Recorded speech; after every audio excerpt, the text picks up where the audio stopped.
Seja louvado para todo sempre o nome que está acima de todo nome, o nome do nosso Deus e Salvador, Jesus Cristo. O que devo fazer para ser perdoado por Deus? 1 João capítulo 1, versículo 9.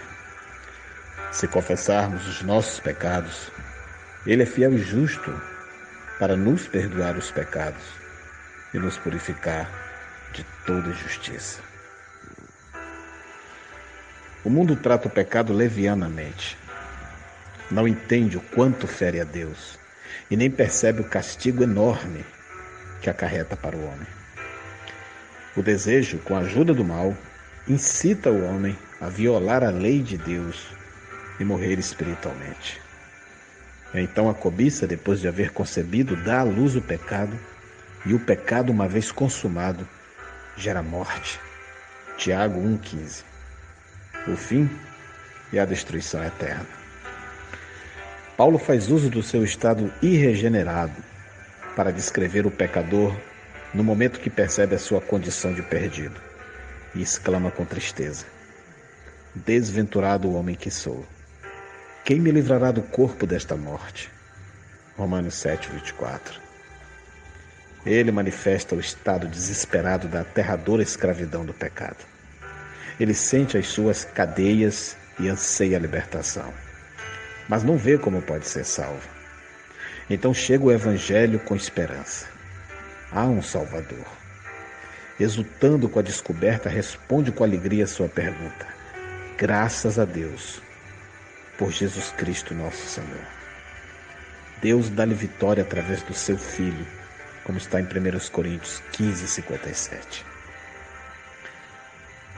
Deus vê no homem algo que vale a pena salvar.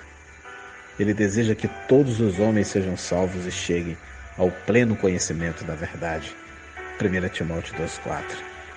O seu amor pela raça pecaminosa de Adão é tão grande que ele estava disposto a pagar um alto preço para libertar os cativos, como está em João 3,16. Os teólogos têm focalizado tanto na profundeza do pecado do homem e na abundância da graça de Deus, que perderam de vista o papel que o homem desempenha na sua salvação. Levaram milhares a crer no perdão incondicional. Forjaram um conflito entre a salvação pela graça e o perdão condicional, como se um anulasse o outro. Ao mesmo tempo, os pregadores da antiga ordem, no zelo por restaurar as veredas antigas, nem sempre tiveram o cuidado de pesá-las na balança da graça divina. Somos salvos pela graça mediante a fé, como diz Efésios 2,8. Ninguém nega o caráter essencial da graça, mas a devida atenção nem sempre é dispensada ao papel do pecador no seu perdão. Quando Israel se viu preso entre o exército de Faraó e o Mar Vermelho, Moisés lhe tranquilizou dizendo: não temais, aquietai-vos e vede o livramento do Senhor que hoje vos fará. Êxodo 14:13. Quem não consegue ver a graça de Deus ao encher Israel de esperança? Quem não é capaz de ver o seu poder ao dividir um imenso mar? Mas mesmo assim, houve uma dúvida, algumas condições explícitas. Israel tinha de obedecer a Deus e fazer o que ele designava. O povo marchou em meio aos muros de água que se formaram sem medo de que desabassem sobre todos. A graça de Deus e a fé de Israel se uniram para efetuar a libertação, como vemos em Hebreus 11:29. Assim, o Senhor livrou Israel naquele dia da mão dos egípcios, como está em Êxodo 14:30. A graça de Deus em Cristo prevê o único remédio para o pecado. O evangelho da sua graça é o poder de Deus para a salvação de todo aquele que crê, como está em Romanos 1,16. A graça de Deus operou desde a eternidade para traçar aquele plano de salvação, como está em Efésios 3, 10, 11. Trabalhou no passado para desvendar aquele plano pela voz dos profetas. Trabalhou na plenitude dos tempos para concretizar o plano pela morte, sepultamento, ressurreição, ascensão e coroação do Cristo de Deus.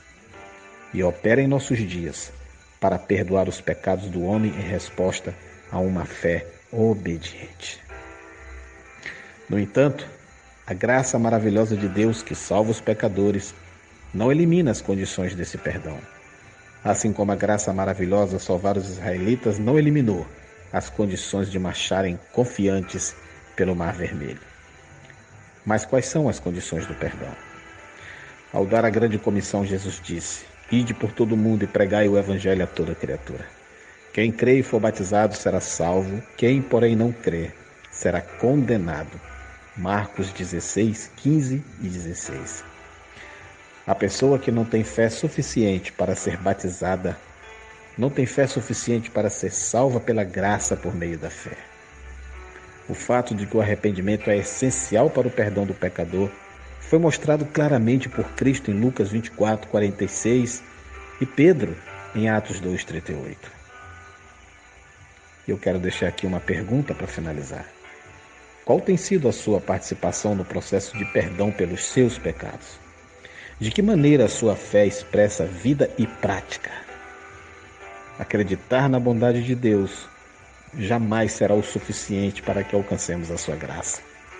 Mas a decisão de confessar e abandonar as nossas transgressões, seguida de fiel obediência ao Pai, trará perdão definitivo para as nossas iniquidades e repercutirá por toda a eternidade através da redenção em Cristo Jesus. Eu sou seu amigo, irmão e servo, pastor Reinaldo Ribeiro. Que a graça de Deus, através da obediência sincera ao Santo Evangelho, traga perdão e restauração para a sua vida. Em nome de Cristo Jesus. Amém.